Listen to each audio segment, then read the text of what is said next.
अगर आप Saudi Arabia में आना चाहते हैं, यहाँ पर सेटल होना चाहते हैं, कौन कौन से तरीके हैं सऊदी अरेबिया में आने के और ख़ास तौर पे यहाँ पर बिज़नेस करने के, क्योंकि अब मैं यहाँ पर लीगल बिजनेसमैन हूँ, अपने नाम से बिज़नेस कर रहा हूँ सऊदी अरेबिया में। तो ये सारी इन्फॉर्मेशन इन डिटेल होगी आज की वीडियो में। तो अस्सलाम वालेकुम रहमतुल्लाहि व बरकातहू। मैं हूँ अब्दुल मालिक फ़रीद और आपको एक और व्लॉग में खुश आमदीद। शुरू से छोटे लेवल से स्टार्ट करते हैं और आगे बिज़नेस तक जाते हैं। एक एक चीज़ मैं आपको बताने की कोशिश करूंगा यहाँ पर इंशाल्लाह। और शुरू करते हैं। पहला तरीका जिस तरीके से लोग आते हैं यहाँ पर सबसे ज़्यादा वो है विज़िटर वीज़ा। यहाँ पर विज़िट वीज़ा भी लेके आते हैं और जॉब वीज़ा भी लेकर आते हैं। अच्छा, यहाँ पर आज़ाद वीज़ा कोई चीज़ नहीं होती, जिसका नाम जो हमारे मुल्कों में मशहूर है आज़ाद वीज़ा, ये जो आज़ाद वीज़ा है ये इलीगल है सऊदी अरेबिया में। तो आज़ाद वीज़ा कोई चीज़ नहीं है यहाँ पर। विज़िट वीज़ा, उम्रा वीज़ा, वो तो आपको पता है, आपने आना है चले जाना है। लेकिन अब आते हैं सीधा जॉब पे। जॉब आपने हासिल करनी है यहाँ पर, किसी भी तरीके से हासिल कर सकते हैं, किसी के रेफरेंस से, कोई आपको जानता है, आपका भाई दोस्त यहाँ पर है, वो आपके लिए जॉब ढूंढे और फिर उसी जॉब से रिलेटेड वीज़ा आपके लिए ले। मतलब जिसके पास आपने जॉब करनी है वही आपके लिए वीज़ा निकालेगा। तो आपने अपने मुल्क से वीज़ा लगवा के आ जाना है, यहाँ पर जॉब करनी है। जितना अरसा आपकी जॉब चलेगी उतना अरसा आपका वीज़ा चलेगा। उसमें आपकी अंडरस्टैंडिंग होगी। मिसाल के तौर पे जैसे घर के ड्राइवर वगैरह हैं तो उनका वीज़ा सस्ता होता है, लेकिन वो जाहिर है जिसके पास आप जॉब कर रहे हैं वही आपका वीज़ा बनवाता है सालाना। और इसके अलावा दूसरी जॉब्स जो हैं, जिनमें मिसाल के तौर पे कोई भी टेक्निकल जॉब हो सकती है, आप मैकेनिक हो सकते हैं, आप रेस्टोरेंट में शेफ़ हो सकते हैं, या कोई भी इस तरह की जॉब हो सकती है जो कि बाहर होती है, जो घरेलू ड्राइवर या चौकीदारी है, इस तरह की जॉब नहीं है। तो उस तरह की अगर आपने जॉब लेनी है तो वो भी जाहिर है जो बंदा आपको जॉब देगा वो आपका वीज़ा बनवा के देगा, लेकिन उसका वीज़ा थोड़ा सा महंगा बनता है। जो लोग घर में जॉब करते हैं उनका 1 साल का इकामा 600 रियाल में होता है, और जो लोग रेस्टोरेंट में या मैकेनिक हैं या मिसाल के तौर पे कंस्ट्रक्शन फील्ड में है उनका वीज़ा होता है थोड़ा सा महंगा। उसका ये है कि 9700 रियाल उनको एक वर्क परमिट बनवाना पड़ता है, उसका होता है। और उसके अलावा फिर 650 रियाल जो हैं वो सालाना वीज़े की फ़ीस होती है। तो मिसाल के तौर पे आप समझ सकते हैं कि 11-12 हज़ार रियाल की कहानी हो जाती है उनकी 1 साल की। और ये जॉब वीज़ा है, और ये अक्सर ये एक्सपेंसेस जो हैं वही लोग कवर करते हैं जिनके पास आप जॉब कर रहे होते हैं। तो इस तरीके से तो होते हैं जॉब के वीज़े। अच्छा, दूसरा जॉब्स किस तरह हासिल करें सऊदी अरेबिया में, ये जैसे पहले मैंने आपसे अर्ज़ की कि आप किसी के रेफरेंस से ले सकते हैं, आपका यार दोस्त हो कोई यहाँ पर, उससे जॉब ले सकते हैं। अगर आपके पास कोई अच्छी स्किल है तो आप उससे रिलेटेड इंटरनेट पे भी जॉब्स तलाश कर सकते हैं। हम भी पहले जॉब तलाश करते थे तो वो इंटरनेट के ज़रिए ही तलाश करते थे। सऊदी अरेबिया में किसी भी शहर में इंटरनेट के ज़रिए ही अप्लाई करते थे। मिसाल के तौर पे आप डॉक्टर हैं, आप मक्का में जॉब करना चाहते हैं, तो मक्का में जो हॉस्पिटल्स वगैरह होंगे आप ज़ाहिर है उनकी वेबसाइट निकालेंगे, उनसे रब्ता करेंगे, ईमेल करेंगे। लिंक्डइन पे आप उनके मैनेजर्स के साथ, उनके जो एचआर होगा उनके साथ रब्ता करेंगे, अपनी सीवी भेजेंगे। तो ये है कि जॉब तलाश करते रहने से और इंटरनेट के ज़रिए ही जॉब ढूंढने से मिल जाती है। बहुत ज़्यादा लोगों को मिली है यहाँ पर जिनके पास अच्छी स्किल्स हैं। तो अगर आप जॉब लेना चाहते हैं तो एक अच्छी स्किल आपके पास होनी ज़रूरी है, जिससे यहाँ पर आपको जॉब मिल सके। अच्छा, उसके अलावा अगर आप सोच रहे हैं यहाँ पर बहुत ज़्यादा जॉब्स हैं, तो ये सोच आपकी शायद गलत होगी। हाँ, अगर आपके पास यूनिक स्किल है, आपके पास बहुत अच्छी स्किल है, तो आप यहाँ पर जॉब कर सकते हैं। और इस तरह जैसे अभी मैं मक्का में बैठा हूँ, देखें यहाँ पर खूबसूरत सूरज डूब रहा है, खूबसूरत शाम हो रही है मक्का में, तो आप मक्का में भी जॉब ढूंढ सकते हैं, मदीना में भी ढूंढ सकते हैं। अब आते हैं तीसरे स्टेप पे। जो लोग अपना बिज़नेस यहाँ पर करना चाहते हैं या वैसे आके रहना चाहते हैं, उनके लिए 3 कैटेगरीज़ हैं। कैटेगरी नंबर 1, इकामा मुमय्यज़ा, स्पेशल इकामा उसको कहते हैं, या स्पेशल रेसिडेंसी कार्ड आप कह सकते हैं। उसका 1 लाख 1 साल का है, वो इकामा आपके पास होगा। उसके बाद आपको निकालना होगा रुखसत इस्तिस्मार, जिसको कहते हैं इन्वेस्टमेंट लाइसेंस। वो निकलेगा मिनिस्ट्री ऑफ कॉमर्स से, यानी कि वजारत तिजारा से। वो आपके पास इकामा मुमय्यज़ा जिसकी 1 लाख फ़ीस है 1 साल की, उसमें आपको और कुछ नहीं पे करना, अपने इकामे का वही 1 लाख ही है, और आप उसके साथ अपनी फैमिली वगैरह को लेके आ सकते हैं, यहाँ पर रह सकते हैं, और वही 1 लाख आपने 1 साल का भरना है। मैं थोड़ा सा मुख्तसर चल रहा हूँ ताकि आपको थोड़ा सा अंदाज़ा हो जाए।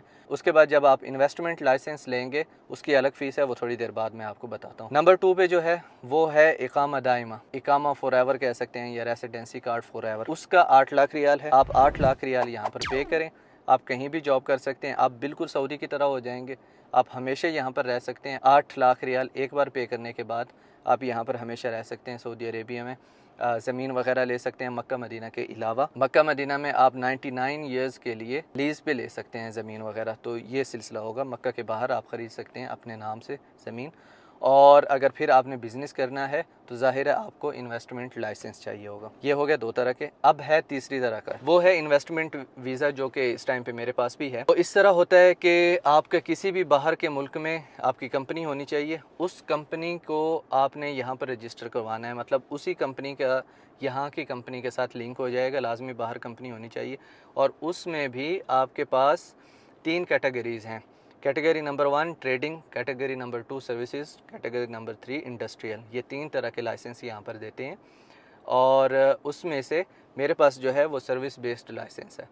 अब आपने अगर ट्रेडिंग लाइसेंस लेना है तो आपको बाहर कंपनी भी शो करवानी पड़ेगी सऊदी अरेबिया के बाहर। उसके अलावा 27 मिलियन आपके पास होने चाहिए ताकि आप यहाँ पर ट्रेडिंग स्टार्ट कर सकें सऊदी अरेबिया में। इसके अलावा आपके पास सर्विस बेस्ड लाइसेंस है। सर्विस बेस्ड लाइसेंस के लिए आपको कोई भी कैपिटल शो करवाने की ज़रूरत नहीं है। सिर्फ आपकी बाहर किसी भी मुल्क में एक कंपनी हो, कम अज़ कम 1 साल 2 साल 3 साल पुरानी कंपनी होनी चाहिए, लाजमी 1 साल से कम ना हो। यानी कि कल आप कंपनी खोलें कहीं और आज जाके आप सऊदी अरेबिया के साथ लिंक करना चाहें तो वो नहीं होगा। तीसरी जो है इंडस्ट्रियल मैंने मेरे किसी दोस्त के पास नहीं है फ़िलहाल, लेकिन वो भी काफ़ी आसान है, दूसरे लोग यहाँ पर होते हैं तो उनका भी ज़ाहिर है बाहर एक कंपनी होनी चाहिए, फैक्ट्री वगैरह होनी चाहिए, तो उस तरीके से आप यहाँ पर आ सकते हैं। अब इसमें आगे थोड़ा सा डिटेल में चलते हैं। तरीक़ाकार सबका एक जैसा है। जैसे मैंने सर्विस बेस्ड कंपनी यहाँ पर बनाई है सऊदी अरेबिया में, तो उसके लिए ज़ाहिर है मैंने बाहर अपनी कंपनी शो करवाई है और हम लोग 3 पार्टनर्स हैं अपनी कंपनी में, मैं और मेरे भाई। और हम लोगों ने रेस्टोरेंट भी बनाया है मदीनातुल मुनव्वरा में, आप लोगों को पता होगा पिछले दिनों में मैंने अनाउंस किया था। उसकी प्रॉपर वीडियो मैंने इसलिए नहीं बनाई कि अपना रेस्टोरेंट है तो उस पर क्या रिव्यू दूँ, लेकिन वैसे मैंने बताया था कि मैंने रेस्टोरेंट खोला है मदीनातुल मुनव्वरा में और वहाँ पर मैंने मीटअप भी रखा था और आने वाले दिनों में भी इंशाल्लाह रखेंगे वहाँ पर मीटअप, जब बाहर से लोग आना शुरू कर देंगे। ठीक, अब हम लोगों ने क्या किया, बाहर वाली कंपनी को यहाँ से लिंक किया, यहाँ पर कंपनी हम लोगों ने खोली। मेरे पास पहले से वीज़ा था। अगर आपको नहीं पता, मेरी लाइफ स्टोरी वाली वीडियो आप देख लें, यहाँ पर ऊपर होगा कि मैं कैसे सऊदी अरेबिया में आया। क्योंकि मैं छोटा था तभी आया था सऊदी अरेबिया में, फ़ैमिली के साथ था। फिर मैंने अपना वीज़ा ट्रांसफ़र किया एज़ ए ड्राइवर मैंने काम किया। उसके बाद फिर मैंने मार्केटिंग स्पेशलिस्ट का काम किया, तो मेरा वीज़ा जो है मार्केटिंग स्पेशलिस्ट जॉब टाइटल के साथ ही चेंज हुआ और अब जब मैं इन्वेस्टर बना हूँ तो अब मैं अपनी कंपनी का CEO हूँ। ठीक है, आपने जब यहाँ पर बिज़नेस स्टार्ट करना है तो आपको इन्वेस्टमेंट लाइसेंस चाहिए होगा और वो ज़ाहिर है जब बाहर वाली कंपनी यहाँ पर लिंक करेंगे, कंपनी लिंक करने से पहले आपको इन्वेस्टमेंट लाइसेंस निकालना पड़ेगा। इन्वेस्टमेंट लाइसेंस की पहले साल फ़ीस है 12,000 रियाल। उसके बाद फिर हर साल आपको 62,000 रियाल उस लाइसेंस का पे करना है, हुकूमत की फ़ीस। इसके अलावा आपने जितना भी मुनाफा कमाया, आपकी जितनी भी बचत है, उसमें से 20% हुकूमत लेगी, वो हुकूमत को पे करना पड़ेगा एज ए टैक्स आप समझ लें या जो भी, लेकिन वो 20% आपको हुकूमत को पे करना पड़ेगा। इन्वेस्टमेंट लाइसेंस लेने के बाद फिर आपने ज़ाहिर है अपनी कंपनी का आर्टिकल बनाना है और उसके बाद फिर आपका CR निकल आएगी। CR मतलब कमर्शियल रजिस्ट्रेशन। तो जैसे ही आपकी कमर्शियल रजिस्ट्रेशन निकलती है, जिसको सिजिल तिजारी यहाँ पर कहते हैं, वो निकल आई तो समझिए आपकी कंपनी बन गई। तो उसके बाद फिर आप अपना, अगर आप यहाँ पर हैं सऊदी अरेबिया में मौजूद हैं, तो आप अपना इकामा ट्रांसफ़र करेंगे अपनी कंपनी में।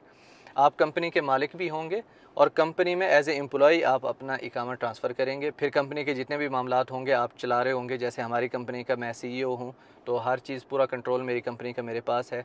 और आपने सऊदी भी रखने होंगे लाजमी, एक सऊदी शुरू में ही आपको रखना पड़ेगा, फिर आपका इकामा ट्रांसफ़र होगा आपकी कंपनी पे। आप रियल काम करने वाले हों तो ही मैं एडवाइस करूँगा कि आप यहाँ पर आएँ, काम करें, आप अपनी मार्केट देखें। जिस बिज़नेस में आप जाना चाहते हैं लाजमी है कि आप अपना उस बिज़नेस को स्टडी करें, यहाँ पर आपके पास एक्सपीरियंस हो उस बिज़नेस का। मिसाल के तौर पे जैसे हम रेस्टोरेंट का कर रहे हैं, तो हमारा एक्सपीरियंस था रेस्टोरेंट फील्ड में। हम लोग पाकिस्तान में ऑलरेडी 2 रेस्टोरेंट चला रहे थे। उसके बाद फिर यहाँ पर आके हम लोगों ने रेस्टोरेंट बनाया और मेरा भी आपको पता है कि व्लॉगिंग के साथ कितना अल्हम्दुलिल्लाह एक्सपीरियंस है रेस्टोरेंट फील्ड में और खानों वगैरह में कितनी पहचान है अल्हम्दुलिल्लाह। और इसके अलावा साथ साथ अच्छा, जो सर्विस बेस्ड लाइसेंस है उसमें आप सर्विस से रिलेटेड जितने भी काम हैं आप कर सकते हैं। मिसाल के तौर पे रेस्टोरेंट बना सकते हैं, आप कार वॉश खोल सकते हैं, आप लॉन्ड्री खोल सकते हैं, आप वर्कशॉप्स वगैरह खोल सकते हैं। मतलब जो भी काम है जिसमें आप सर्विस देते हैं उस तरह के सारे काम खोल सकते हैं। मिसाल के तौर पे आपके पास सर्विस बेस्ड लाइसेंस है और आप कहते हैं मैं एक ग्रॉसरी शॉप खोलूँ, तो वो नहीं कर सकते आप, क्योंकि वो ट्रेडिंग में आ जाएगा। तो ये मुख्तसर तौर पे बताया। मज़ीद मैं आपको वेबसाइट्स नीचे दे दूंगा डिस्क्रिप्शन में, जिसमें एक बिज़नेस ऐसे वेबसाइट है और दूसरी है मिनिस्ट्री ऑफ कॉमर्स की वेबसाइट, वजारत तिजारा। तो उसमें आपको मज़ीद इन्फॉर्मेशन काफ़ी मिल जाएगी उनकी वेबसाइट से ही। तो जब आपकी कंपनी यहाँ पर होगी, आप दूसरे वीज़े निकाल सकते हैं अपनी कंपनी पे। ज़ाहिर है आपकी कंपनी में जिन लोगों ने काम करना है उन लोगों को आप बुला सकते हैं, आपकी कंपनी में रहेंगे। लेकिन हर 4 गैर मुल्कियों के ऊपर एक सऊदी आप लोगों को रखना लाजमी है अपने पास नौकरी पे, जो भी आप काम कर रहे हैं, जिस तरह का भी आपका लाइसेंस है। मैं काफ़ी रेकमेंड करता हूँ कि अगर आपके पास पैसे हैं, आप यहाँ पर एक्चुअल में मूव होना चाहते हैं और कारोबार करना चाहते हैं, तो ज़रूर आप इन्वेस्टमेंट करें। यहाँ पर सऊदी अरेबिया में बहुत अच्छी मार्केट है, one of fastest growing economies में से एक है सऊदी अरेबिया। तो यहाँ पर अपॉर्चुनिटीज़ हैं, लेकिन उन लोगों के लिए जो एक्चुअल में काम करना चाहते हैं उन लोगों के लिए अपॉर्चुनिटीज़ हैं यहाँ पर, जो लोग स्किल्ड हैं। अच्छा, काफ़ी लोगों के क्वेश्चंस आते हैं कि हम लोग यूरोपियन कंट्रीज़ से हैं या अमेरिका से हैं, तो हमें क्या स्पेशल बेनिफिट्स मिलेंगे? तो माज़रत के साथ कोई स्पेशल बेनिफिट्स नहीं है आपको। जैसे हर मुल्क का कानून है, उसी कानून के साथ, जैसे सऊदी अरेबिया का कानून है उसी कानून के साथ ही आपको चलना पड़ेगा। जैसे दूसरों के लिए कानून है वैसे ही सऊदी अरेबिया में उन लोगों के लिए भी कानून है। दूसरा, सऊदी अरेबिया में रूल ऑफ़ लॉ आपको पता है बहुत ज़बरदस्त है। मक्का मदीना है यहाँ पर, तो बहुत अच्छी जगह है रहने के लिए, अमन व अमान। अल्हम्दुलिल्लाह, अल्लाह ताला हमेशा अमन व अमान और इस्तिक़ाम रखे इस मुल्क में। बहुत खूबसूरत मुल्क है अल्हम्दुलिल्लाह। मैं 27 साल से यहाँ पर रह रहा हूँ और मैंने बहुत छोटे लेवल से स्टार्ट किया था, आगे अल्लाह ताला ने बहुत कामयाबी दी और अब एक बिज़नेसमैन हूँ अल्हम्दुलिल्लाह, अल्लाह ताला का शुक्र है। और हाँ, इस चीज़ में अपॉर्चुनिटीज़ हैं कि अगर कोई मेरे साथ कारोबार करना चाहता है, मेरा सर्विस बेस्ड लाइसेंस है, तो आपके पास अच्छा आइडिया है, आप मेरे साथ पार्टनरशिप करना चाहते हैं, आप कुछ इस तरह का करना चाहते हैं, तो ज़रूर कर सकते हैं। इसके अलावा हम मेरी मार्केटिंग एजेंसी भी है यहाँ पर। तो ज़ाहिर है मेरे सोशल मीडिया पे अगर आप चाहते हैं आपके रेस्टोरेंट का रिव्यू हो, आप कैसा खाना पेश करना चाहते हैं, ऑनेस्ट रिव्यू आप चाहते हैं, तो वो सारी सर्विसेज ज़ाहिर है हम लोग देते हैं। देखें, काबा शरीफ मस्जिदुल हराम के करीब बैठा हूँ मैं इस टाइम पे, और मेरी अल्लाह ताला से दुआ है कि अगर आप काम करने वाले हैं, आप रियल बिजनेसमैन हैं, हकीकत में आके यहाँ पर इस ग्राउंड में अपनी स्किल दिखाना चाहते हैं और आपको समझ है बिज़नेस की, तो ज़रूर आएँ। लेकिन प्लीज़ कोई भी ऐसा बंदा ना ऐसा कदम उठाए जिसको बिज़नेस की समझ नहीं है, वो सिर्फ़ ऐसे ही बस घुसना चाहता है, तो वो काफ़ी मुश्किलात उसके लिए हो सकती हैं। और ख़र्चे हैं, ज़ाहिर है यहाँ पर आप आएंगे तो ख़र्चे काफ़ी हैं, शुरू में भी ख़र्चे हैं, बाद में भी ख़र्चे हैं, और ख़र्चे तो फिर चलते ही रहते हैं। लेकिन ज़ाहिर है ख़र्चे आप तब कवर करते हैं जब आप एक अच्छा बिज़नेस जनरेट कर रहे हैं यहाँ से। तो ये कुछ मुख्तसर, बहुत ही ज़्यादा मुख्तसर चीज़ें थी, क्योंकि डिटेल्स में जाएँ तो बहुत ज़्यादा चीज़ें हैं बिज़नेस को ही अगर ले लिया जाए तो। और वीज़े यही 3-4 किस्म के हैं यहाँ पर, अगर आप आना चाहते हैं तो ये सारी चीज़ें हैं, आपके साथ मैंने शेयर कर दी। मज़ीद इस टॉपिक पे मैंने 2.5 से 3 साल पहले एक वीडियो बनाई थी, how to be settled in Saudi Arabia. अगर वो वीडियो आपने देखनी है, उस टाइम पे मैं बिज़नेसमैन नहीं था, उस टाइम पे मेरा क्या रिव्यू था, और अगर वहाँ से भी आपको कुछ ना कुछ इन्फॉर्मेशन मिल सकती है, वो वीडियो आप ज़रूर देखें यहाँ पर क्लिक करके। और इसके अलावा मेरी लाइफ स्टोरी वाली वीडियो अगर आपने नहीं देखी तो उसमें भी काफ़ी इन्फॉर्मेशन आपको मिलेगी इसी रिलेटेड कि कैसे मैं सऊदी अरेबिया में रहा और अब क्या चल रहा है। तो वो वाली वीडियो अगर देखनी है तो यहाँ पर नीचे क्लिक कर सकते हैं। मज़ीद मेरे चैनल को सब्सक्राइब ज़रूर करें। आपसे मुलाकात होगी इंशाल्लाह नेक्स्ट वीडियो में, तब तक के लिए अल्लाह हाफ़िज़।